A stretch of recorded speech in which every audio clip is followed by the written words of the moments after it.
Good afternoon, everyone. Welcome back to the fourth round of the Value Breach 5 Judgment Day cEDH event. I'm here with Josh, not Ben. I am not Ben, I am Kevin. We'll be getting that fixed in just a second. And during the break, we caught a couple of interesting games of Pauper with Josh and I believe Jacob. That was kind of fun to see. Our production guy really working overtime, getting all the names in every single spot. I didn't realize I was on stream, actually, so you get to see me get absolutely ruined by Oops, All Spells Pauper, which was pretty sick, actually. I enjoyed it, at least. So getting to next round, we have one deck we haven't seen yet today that will be in our future match, and that is Esper Terra, the 5-color Final Fantasy commander. Yeah, so this is Krenar piloting this one. This is it's a deck that basically is 5-color good stuff with the nice little upside of casting Terra, putting a good enchantment in your hand sometimes, and having a combo where you can combo out with the backside of Terra using Spark Double, or I think he's just on Mirror Maid, more or less, as his combo piece. How that works is you put a Mirror Maid into play that's not enchanting anything or copying anything. It's just a Mirror Maid as a Mirror Maid. And when you copy that with Terra, you can go infinite. Oh, interesting. Mm-hmm. So it's an infinite mana generator, and then you just do something. And you have infinite hasty Terras too. Okay. Got it. The other thing about it is Mirror Maid's just a good card overall because you can copy Rhystic Study. And Mystic Remora. We have seen a couple of those today. Yeah, if you saw how last game went, you can see how a card like Steel Enchantment or a copy effect for an enchantment would be helpful. So that's basically the deck. It's got Necro in it. I'm not sure if Krenar is on Necro in his version, but there are versions that are running Necro. There are versions that are more graveyard focused, versions that are more like flip Terra and win that way focused, but I think Krenar's is just 5-color good stuff. So we'll see. And then what are the other decks we got this round? No, she's green-red. Yeah, she flips to a 5-color spell. So we'll be getting Terra on screen in just a second. The important part is, so when it enters, you mill 5 cards. Yes, and put an enchantment from among them into your hand. And then the other important thing is transfer. You can exile and transform it. And the important part is, I believe, Chapter 4, where you get double Wooburg.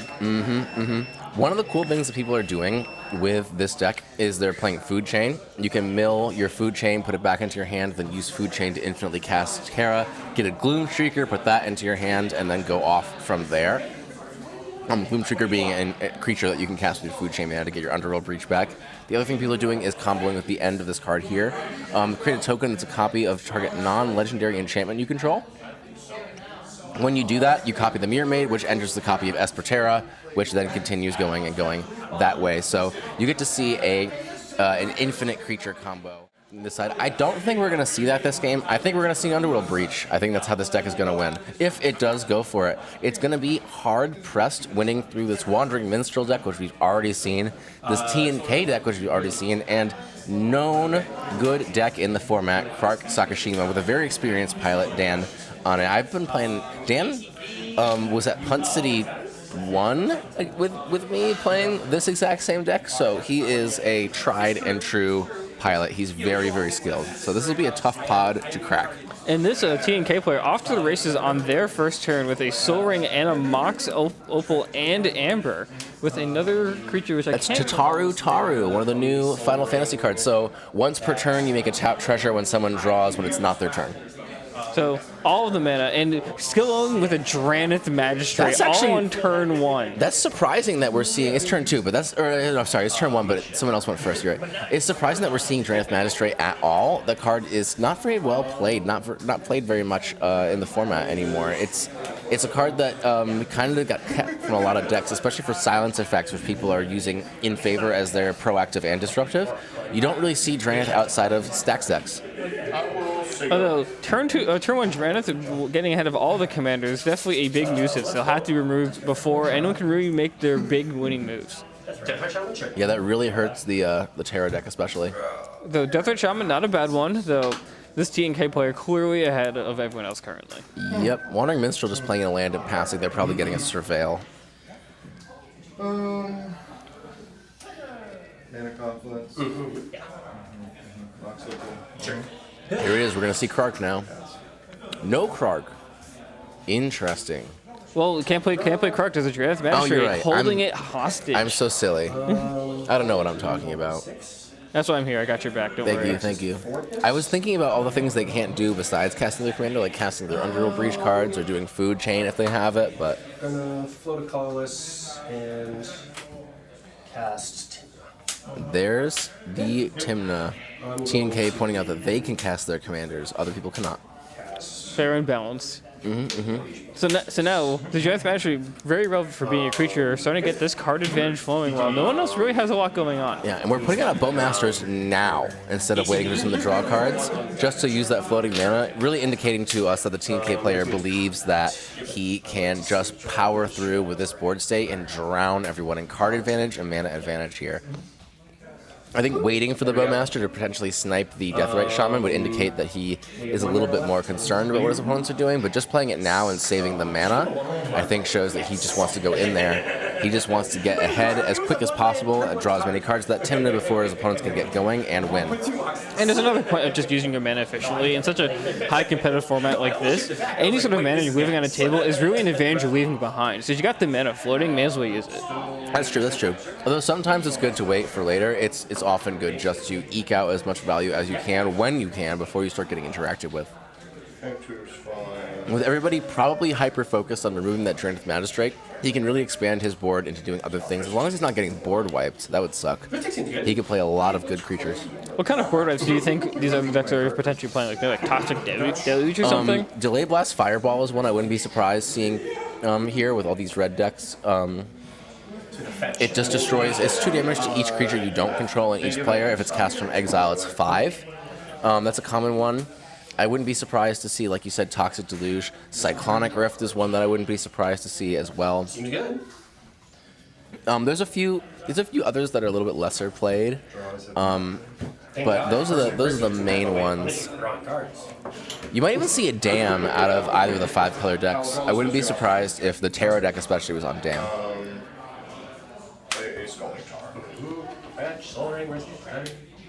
So fetch coming up for Mistral. I would say play Mistral this turn, but Giant Magistrate is saying no to that. So I'm curious what they have going on. Yeah, we'll see. Hopefully he's got some kind of draw engine or something to help him stay in the game here. Otherwise, they're just going to get drowned. This Terra deck, though, in a very good position, does not really need its commander. It is a good stuff deck. The commander just kind of gets stuff back from the graveyard. You do have one card in the deck that wins with it, but overall, he's in the best position here, especially because he's got an early mana advantage with that Deathrite Shaman. So Badlands coming out for the Wandering Minstrel. Really doesn't no access to white or blue right now. No Surveillance either. Kermock's coming in. Deflecting Swap makes sense. You're not getting your commander anytime soon, so there's no reason to have your Deflecting Swap in hand. So Kermock's coming out, being used for mana. Yep. Take it off the Game Changers list. It's bad. The Deflecting Swap, clearly. What is that? I'll make 2 blue and I'll draw a card. Oh, blue does a Metamorphose. There's his blue mana, Kevin. We found it. Only for this turn, though. No way. Whoa, we're seeing a fastest Oracle? Is this going to be the console off the black mana? There's no way. UTB? Let's go. That's crazy. That's amazing. We thought that TNK had it. We continue to be surprised by these turbo players. The fist bumps are coming out, already ending the round. That's amazing. Yeah, it's my reaction too. This was the key. Insane. That Look was at that hand. by far the fastest game we've seen today. No shits given about the Giant Magistrate, the Orcus Bowmasters, the Taru, the Deathrite Shaman. None of those sax pieces affect the good old-fashioned fastest Oracle Demonic Consultation. Just raw dogging it on turn 3. And I think the crazy part about that is like no one had counterspells. Just like watched it happen. Like, well, I get this is what it is. But I figure if they had interaction, they'd use it on that ridiculous board state from TNK, and I'm sure that Jake saw that as well and thought he had the window to go for it. So, well done. That was quite the play. I don't know. I really thought he was down and out. And that explains why he was going for the fetch lands, for the dual lands instead of surveil lands. 'Cause I was questioning that why he's not getting surveil lands, but he doesn't have all 10 surveil lands. He has like I think Last he told me he had 3. So We'll ask him when he gets up here. It's But, just, so he just needed the yeah. colors. He needed pretty exact colors, and even to a degree, he didn't have. He had to metamorphose into the double blue for that Thassa's Oracle. I can't believe there's a Manamorphose coming out. That was wild. That was so wild. But we absolutely love to see it. Hey there, Ryan chiming in. There's still 68 minutes left in this round. That's insane. That's wild. Hey, sometimes that's CEDH. We said at the beginning of the tournament here we weren't going to see that many draws going to time. This pod actually that we just saw may have drawn intentionally. I wouldn't be surprised if they said we'll do an intentional draw and we'll play it out for the rest of the match just to have fun. But they definitely ended the game quickly. So if we do see any draws from this tournament, they'll probably be intentional ones because we had 27 minutes left in the round when it ended last time. We've been pretty consistent at getting through at that 30-minute mark. People just would get over here, get over here. All right, I have one initial question for you, Jake. Did you guys intentionally draw that round and play it out, or did you just play that? No, we played that. That was nice. That was 4 points because Krenar only had 5 points, so he needed to. Oh, to so he win. needed it. Right. Nice. First 7, it's 2 lands, Vamp Tutor, Demonic Consultation, Deflecting Swap, Mental Misstep. So you didn't have the Manamorphose. No, and Manamorphose. That's the 7th okay. card. I didn't have the Chromox, so I'm like, okay, it's a turn 3 Thassa Decon. And then obviously, turn 1 player is just bang, bang, bang, bang, bang. I'm like, maybe I should have Mental Misstep that Soul Ring. But I'm like, no. Draw for turn was the Chromox. I'm like, no. We just win this turn. As long as he doesn't win, I get to try. Vamp Tutor, find a Thassa, and then... Nice. Yeah, it was pretty clean. Especially with that Drannith Magistrate coming out, really kind of working out in your favor. Yeah. The plan initially was, okay, I'll do it turn 3 regardless, but I'll get my Commander out turn 2. I have the Deflecting Swat. Turn 3 still really quick. Plus I have Deflecting Swat backup and Mental Misstep, so it's like a lot of the other turbo decks can't, we'll find that hard to push through. Right. And then I get to my turn and we're kind of good. But I was like, Dan has mana open and that's it. And then I asked him, I'm like, hey, do you have anything to do with that board? He's like, okay, good enough for me. Nice. This is how I got to deal with the board, and it's just winning the game. Well done. That was wild. That's how they go sometimes. Yeah. You just get the nuts and you if capitalize on it.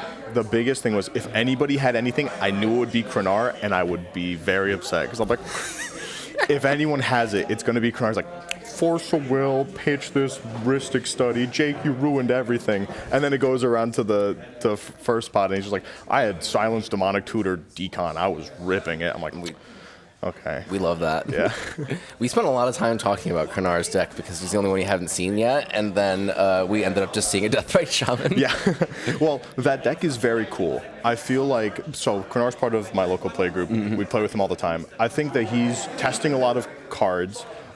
I don't think all of them are worth testing, to put it politely.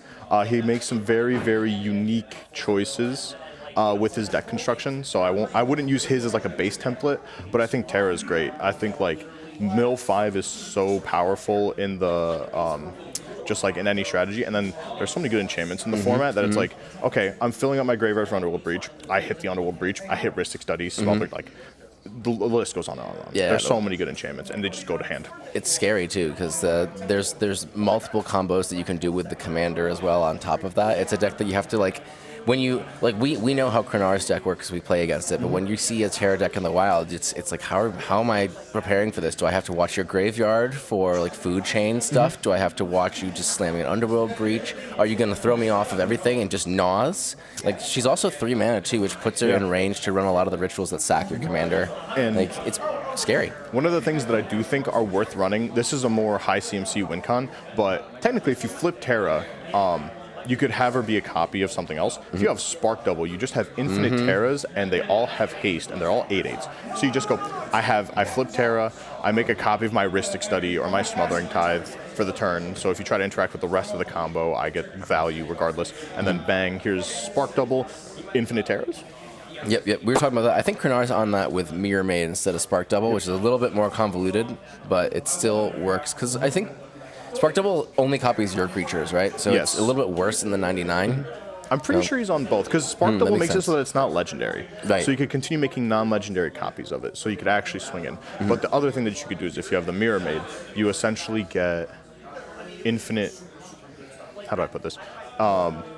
I don't even think that wins the game with Terra, because Terra just makes a copy of an enchantment. So you have infinite 1 Terra abilities, so you could technically stall the game out. But like in the rules, I'm pretty sure if it's a non-decisive, if it's a loop that doesn't progress the board state, you only have to do it 4 times. Yeah, there's another part of it that I'm wins with completely it too. missing. Yeah, right? but it's an interesting deck. We didn't really get to see go. Yeah, There's a lot of commanders came out of Final Fantasy that were very strong just for like good stuff decks. I feel like just had like really good generic abilities. We're seeing a lot of them at this event. Have you played against? So there's Terra, there's Wandering Minstrel, there's also Rydia here. I play with Rydia all the time. That deck goes quick. Mm-hmm. That deck goes quick. Like turn 1 Rydia, turn 2 tutor up Urza Saga. It's very strong. It goes crazy. Yeah, there's a lot. I feel like, and I'm on Golbez too, which also is just a Final Fantasy commander that says play generic good stuff in your colors, and it makes it better. So I feel like that set really brought a lot of like powerful commanders to the format. So it's cool to see them winning. So you've had Thoracle Decon both times, right? That you won, or what was the last time? I had Thoracle Decon in hand, but the Adnaz is what tied. Gave me the mana, gave me the interaction, gave me the silence effect for the first game. What does your deck do besides Thoracle Decon winning? We saw the Aftermath Analyst in there. How does that line work? So Aftermath Analyst is really cool because it gets around Grafdigger's Cage. Oh, so I didn't know that. That's sick. Because Grafdigger's Cage says you can't cast spells from graveyard. And creatures cannot enter the battlefield from graveyard or library. So it stops Kinnan, stops graveyard shenanigans. Nowhere in that does it say lands. Right. So you get your Aftermath Analyst. You activate its ability. With that on the stack, you need some form of sack outlet for your lands. So I specifically want Squandered Resources and Sylvan Safekeeper because they're the 2 safest, and I don't want to put too many slots towards it. Right. It's just another way to win through a tough position. If I have to grind where it's like I have to tutor up a 1 ring and I have the keys and there's just a Grafdigger's Cage that I can't get rid of, or it's locking someone else, it gives me the flexibility to go, okay, 2 mana, here's a thing, make mana, sack, make more mana, bring everything back. And once it's in the graveyard, it never comes back. You have the Shifting Woodlands become a copy of it. So you pay 4 mana, Shifting Woodlands becomes a copy of it. They all come into play untapped because of the Wandering Minstrel. Typically they'll be tapped. And then it's just like Lumra. I'm here to make mana, and eventually if I have a Surveil land, I will surveil my graveyard away, bring back all the lands, and I have a Mount Doom. Gotcha.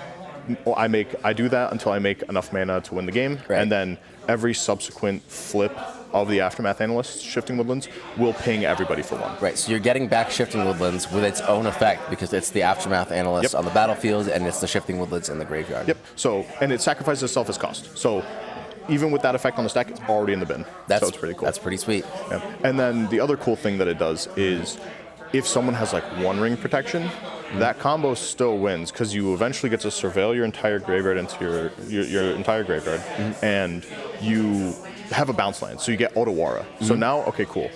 I have my graveyard here. I have Otawara. You just start by besaging everyone's lands.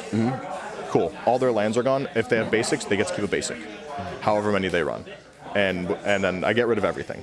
And then I Otawara everything. If they have any floating mana, I go, cool, move to combat, second main phase, do it again with my untapped lands, make my mana again, and then now I could just go, cool, flashback, Savines, here's my Underworld Breach, sure you have 1 ring protection, I have a Thassel's Oracle. And then it's just a backup. Nice. We love to see it. Well done on yet another one. So you're locked for top 2, is that right? It depends. There is a couple people with 10 points that might win this round. I don't think my opponent win percentage is high enough, but we'll see, because I got paired down in round 2. Oh, okay. So you might not be locked. We'll see if anyone gets 3 wins. Yeah. But we're rooting for you. Hopefully you get in there. Thanks for coming on and talking. Yep. Thank you very much. See ya.